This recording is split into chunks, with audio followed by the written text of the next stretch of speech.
الحمد لله وكفى وسلام على عباده الذين اصطفى ما بعد أعوذ بالله من الشيطان الرجيم بسم الله الرحمن الرحيم تبارك الذي بيده الملك وهو على كل شيء قدير صدق الله العظيم اللهم صل على محمد وعلى آل محمد كما صليت على إبراهيم وعلى آل إبراهيم إنك حميد مجيد اللهم بارك على محمد وعلى آل محمد كما باركت على إبراهيم وعلى آل إبراهيم إنك حميد مجيد. محترم اور معزز سامعین کرام، ہم اور آپ اس دنیا میں آئے، اللہ تبارک و تعالی نے ہمیں اس دنیا کے اندر بھیجا تاکہ ہم اس کی عبادت کر سکیں، بے شک اچھے اعمال کر سکیں، پھر اس کے بعد ہمیں جو ہے دنیا سے لوٹنا ہے. ہر انسان کو موت آنی ہے اور ہر انسان اس دنیا سے رخصت ہوگا، چاہے وہ جوان ہو، بوڑھا ہو یا کوئی بھی ہو، ہر انسان کو مرنا ہے. کوئی پیدا ہوتے ہی اس دنیا سے رخصت ہو جاتا ہے اور کوئی جوانی کے عالم میں اس دار فانی سے رخصت ہو جاتا ہے اور کوئی بڑھاپے کی حالت میں اس دنیا سے رخصت ہو جاتا ہے. حالانکہ ہر ایک آدمی کو اس دنیا سے رخصت ہونا ہے. آج آپ کی باری ہے، کل ہماری باری ہے، اور پتہ نہیں کتنے اس دنیا کے اندر رستم پہلوان بادشاہ جنہوں نے خدائی کا دعویٰ کیا، وہ سب کے سب قبروں کے اندر پڑے ہوئے ہیں، جن کی ہڈیاں بوسیدہ ہو چکی ہیں. حضرت ابو ہریرہ رضی اللہ عنہ نے آدمی کو مثال دے کر سمجھایا کہ آدمی کے جو تین بھائی، ایک بڑا بھائی، دوسرا منجلا بھائی، اس کے بعد سب سے چھوٹا بھائی.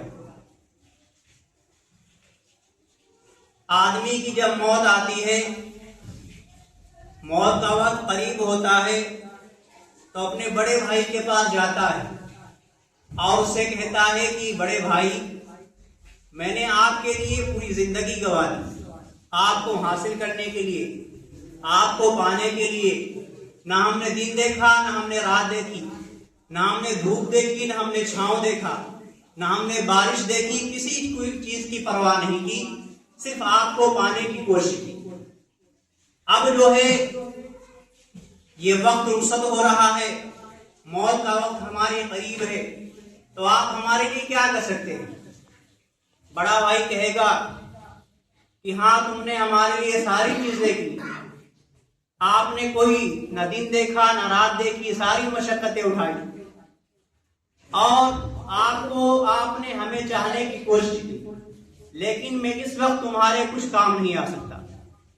اس وقت میں تمہارے کچھ کام نہیں آ سکتا. وہ مایوس ہو کر کے منجلے بھائی کے پاس جاتا ہے اور اسے کہتا ہے کہ میں نے آپ لوگوں کی خاطر اپنے بڑے بھائی کو منایا، اپنے بڑے بھائی کو چاہنے کی کوشش کی تاکہ تم لوگوں کو کوئی تکلیف اور دقت نہ ہو، آرام کے ساتھ آپ لوگ زندگی گزاریں. اس وجہ سے میں نے ساری زندگی اپنے بڑے بھائی کو منانے کی کوشش کی. اب یہ موت کا وقت قریب آ رہا ہے، تو آپ ہمارے لیے کیا کریں گے؟ منجلے بھائی کہیں گے کہ ہاں، آپ نے ہماری خاطر بڑے بھائی کو منایا، بڑے بھائی کو پانے کی کوشش کی، ساری چیزیں برداشت کی، ساری تکلیفیں برداشت کی کہ کسی طرح بڑا بھائی حاصل ہو جائے اور ہم لوگوں کو آسانی ہو جائے. بس موت کے وقت آپ کے ساتھ ہم یہی کر سکتے ہیں کہ آپ کی جب موت ہوگی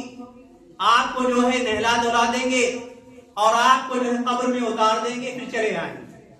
بس اتنا ہی کر سکتے ہیں آپ کے ساتھ، یہ منجلا بھائی کہتا ہے۔ پھر یہ آدمی مایوس ہو کر کے اپنے سب سے چھوٹے بھائی کے پاس جاتا ہے اور اپنے بھائی سے کہتا ہے، چھوٹے بھائی سے، کہ اے چھوٹے بھائی، میں نے تیرے لیے کچھ بھی نہیں کیا، میں نے تیرے لیے کچھ بھی نہیں کیا۔ اپنے بڑے بھائی اور منجلے بھائی کو مناتا رہا اور تجھے تیرے منانے کے لیے ہم نے کچھ نہیں کیا، لیکن پھر بھی آج میری موت کا وقت قریب ہے، تو میرے ساتھ کیا معاملہ کرے گا؟ تو میرے ساتھ کیا معاملہ کرے گا؟ چھوٹا بھائی کہے گا کہ تم نے میرے ساتھ پانے کی کوئی کوشش نہیں کی، لیکن پھر بھی جب تمہاری موت کا وقت قریب آئے گا، میں آپ کے ساتھ قبر میں بھی جاؤں گا،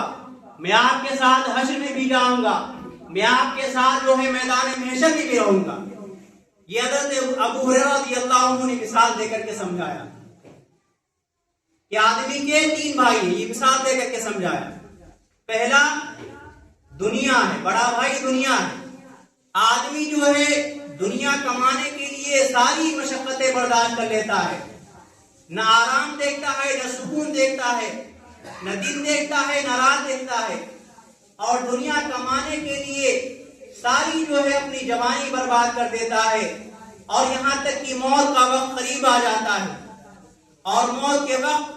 یہی دنیا آدمی جب قبر تک جاتا ہے تو مال و متاع جو سامان ہوتا ہے وہ گھر میں ہی رہ جاتا ہے۔ تو یہ بڑے بھائی کی مثال ہے کہ آدمی چاہے جتنا کما لے، جتنا کر لے، مال سے جو ہے گھر میں ہی رہ جائے گا۔ منجلے بھائی کی مثال اپنے اہل و عیال کے لیے دی گئی ہے کہ منجلے بھائی اہل و عیال جو ہیں،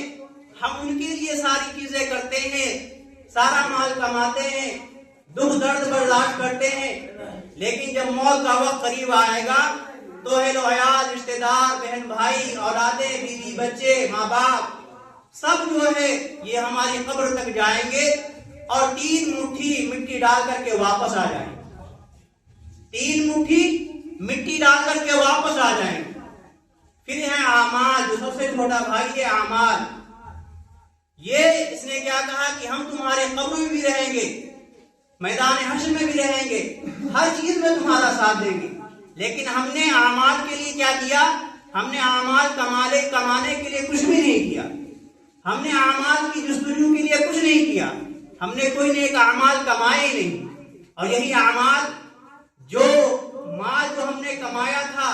وہ گھر میں ہی رہ گیا، جو ہمارے رشتہ دار تھے، بیوی بچے تھے، بھائی بہن تھے، اولادیں تھی، وہ سب کے سب جو ہے قبر تک چھوڑ کر کے واپس آ گئے۔ یہاں تک کہ جس کھاٹ کے اوپر ہم پڑے ہوئے تھے وہ کھاٹ بھی ہم سے چھین لی گئی، مسجد کی کھاٹ، وقت کی کھاٹ جو ہے تھی وہ اس پہ جو ہے لٹایا گیا، مسجد کا جو پٹرا تھا اس پہ ہمیں غسل دیا گیا، گھر کے تخت پہ بھی نہیں غسل دیا گیا، تو ہماری یہ حیثیت رہ جاتی ہے کہ ہم سے ہمارا مال بھی چھین لیا جاتا ہے، جو آرام کرنے کا بستر تھا، جو تخت تھا، وہ بھی ہم سے چھین لیا جاتا ہے، اس پہ ہمیں غسل بھی نہیں دیا جاتا ہے، اور مسجد کی کھاٹ پہ اور مسجد کے تخت پہ ہمیں غسل دیا جاتا ہے، اور جو چیز ہمیں کمانی چاہیے تھی، اعمال کمانے چاہیے تو ہم نے نہیں کمائے، تو اعمال کہتا ہے کہ میں تمہاری قبر میں بھی رہوں گا اور تمہارے حشر میں بھی رہوں گا، جہاں جہاں ضرورت پڑے گی تو تمہارے ساتھ رہوں گا۔ تو دوستوں، یہ دنیا ہمیں اعمال کمانے کے لیے دی گئی، دنیا میں ہم جو آئیں گے وہ اعمال کمانے کے لیے آئیں گے، ہم اچھے اعمال کمائیں گے تو یہ اعمال جو ہے قبر میں ہمارا ساتھ دیں گے۔ آدمی جب قبر کے اندر داخل کر دیا جاتا ہے، پھر منکر نکیر آتے ہیں، اس سے سوال و جواب کرتے ہیں، جب اس کے اعمال اچھے ہوتے ہیں تو وہ اچھی طرح سے جواب دیتا ہے، جب اس کے اعمال خراب ہوتے ہیں تو جواب دینے میں اسے دشواری ہوتی ہے۔ جب نیک اعمال ہوتے ہیں، جب نبی کریم صلی اللہ علیہ وسلم کے بارے میں معلوم کیا جائے گا کہ تمہارے پاس میں نے ایک بندہ بھیجا تھا، تمہارا کیا معاملہ اس کے بارے میں، تو کہتا ہے کہ وہ ہمارے رسول ہیں، وہ آپ کے بندے ہیں۔ آواز آئے گی کہ ہاں اس نے سچ کہا، تو اس کے سامنے ایک خوبصورت آدمی اس کی قبر میں آئے گا، اور وہ آدمی جو نیک بندہ ہوگا اس سے کہے گا کہ آپ جو ہے جانے پہچانے لگ رہے ہیں، تو وہ آدمی کہے گا کہ میں تمہارا نیک اعمال ہوں، اللہ تبارک و تعالیٰ نے مجھے انسان کی شکل میں آپ کے پاس بھیجا ہے، میں تمہارا نیک اعمال ہوں، اور اسے جو سکون کی نیند سلا دیا جائے گا۔ اور وہ آدمی جو ہے جب سنے گا کہ نیک اعمال ہے تو یہ جستجو کرے گا کہ اپنے گھر والوں کو ہم بتائیں۔ جب کوئی اچھی خوشخبری ہوتی ہے تو یہ جستجو ہوا کرتی ہے کہ دل میں تڑپ ہوا کرتی ہے کہ ہم کسی طرح اپنے گھر والوں کو بتائیں، خوشخبری سنا دیں۔ تو آدمی سوچے گا کہ جلدی سے جلدی قیامت آئے اور ہم جو ہے اس دنیا سے ہٹ کر کے، اس قبر کی زندگی سے ہٹ کر کے اپنے گھر والوں سے ملے اور خوشخبری سنائے، اور اپنا جو بہترین انجام، ہمارا بہترین ٹھکانہ ہے، وہاں ہم پہنچ جائیں۔ تو یہ اعمال جو دنیا کے اندر ہم کریں گے، چاہے وہ صدقہ ہو، چاہے کسی بھوکے کو کھانا کھلایا ہو یا کسی پیاسے کو پانی پلایا ہو، یہ سارے کے سارے اچھے اعمال ہمیں جو ہے اس کا بدلہ اللہ تبارک و تعالیٰ ضرور عطا فرمائے۔ تو ہمیں چاہیے کہ ہم جہاں بھی اچھے اعمال ہو رہے ہوں، چاہے مسجد میں کام چل رہا ہو، چاہے کوئی بھوکا چل رہا ہو، یا کہیں کسی غریب کا ہاتھ بٹانے کا کام ہو، تو اس میں ہم ہاتھ بٹا کر کے نیک اعمال کمانے کے لیے آگے بڑھتے رہیں، تاکہ یہ اعمال کل قیامت کے دن ہمارے لیے جو ہے آگے آسانیاں پیدا کر سکے، یہ اعمال ہمارے لیے آگے قیامت میں آسانیاں پیدا کر سکے، اور جو قبر کی منزل ہے اس میں جو ہے آسانیاں پیدا ہو جائیں۔ جو ہمارے اعمال، ہم نے نمازیں پڑھی، جو ہم نے روزے رکھے، جو ہم نے صدقہ خیرات کیے، جو ہم نے زکاتیں دی، یہی قیام جو ہے قبر کے اندر ہمارے جو ہے چاروں طرف کھڑے ہو جاتے آ کر کے، اور پھر جب عذاب والے فرشتے آتے ہیں تو انہیں دور کر دیا جاتا ہے۔ اگر بائیں پیر کی طرف سے آتے ہیں تو ہمارے نیک اعمال ادھر کھڑے ہو جاتے ہیں، اگر سر کی طرف سے آتے ہیں تو ادھر سے بھی ہمارے اعمال ان کو روکنے کی کوشش کرتے ہیں۔ سارے کے سارے جب اعمال جو ہمارے پاس بہتر ہوں گے تب جا کر کے جو ہے ہماری آخرت کی زندگی اور قبر کی زندگی ہمارے لیے بہتر ہوگی۔ تو ہم اس دنیا کے اندر اللہ تبارک و تعالیٰ نے ہمیں بھیجا ہے تو اپنی عبادت کے لیے بھیجا ہے۔ دنیا کمانا ایک ضرورت کے تحت کمانا ہے، لیکن ہمیں یہ بھی یاد رکھنا چاہیے کہ ہمیں موت بھی آنی ہے۔ ہم اس